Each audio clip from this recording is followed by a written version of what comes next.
¿Qué tal, muchachos? ¿Cómo están? Vamos a seguir estudiando el movimiento parabólico. Habíamos visto que una forma de darnos cuenta de dónde se evidencia este movimiento es en los deportes. Generalmente queríamos especificarnos en eso. Aquí en el lanzamiento de un tiro libre, en el lanzamiento de una pelota en el fútbol americano, en el lanzamiento de una pelota de básquet. Como pueden ver, en todas estas tres situaciones se genera un movimiento parabólico. Su trayectoria es una parábola. ¿Sí? Esa curvita se la denomina parábola. También habíamos dejado claro las características, las cuales no deben olvidarse, que el movimiento parabólico tiene una trayectoria parabólica, o su trayectoria es una parábola. Es un movimiento compuesto formado por dos movimientos simples. En el eje X, en el sistema cartesiano, en el eje X se genera un movimiento rectilíneo uniforme. En el eje Y se realiza un movimiento rectilíneo uniformemente acelerado.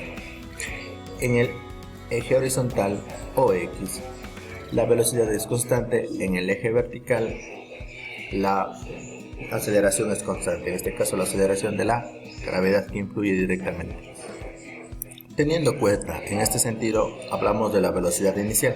¿Qué es la velocidad inicial? La velocidad que alcanza el objeto al momento de ser lanzado, al momento de lanzar la pelota, al momento de con las manos lanzar la pelota de básquet, al momento de patear la pelota de fútbol.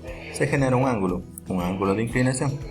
Ese ángulo, al momento que es generado, forma dos componentes, en el eje horizontal y en el eje vertical. Al momento que se patea el balón o se lanza el balón, empieza a moverse. Al moverse se genera este ángulo de inclinación, y automáticamente o naturalmente se generan las velocidades iniciales en X y en el eje horizontal, y las velocidades iniciales en Y en el eje vertical.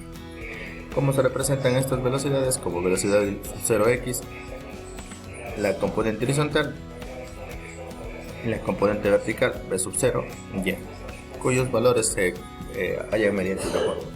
Sí, entonces, pero esto es lo básico.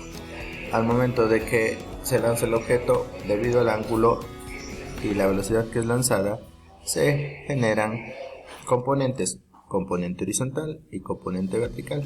La componente horizontal se determina con la letra v sub 0x, la componente horizontal vertical v sub 0 y. Estos componentes, ¿cómo se hallan?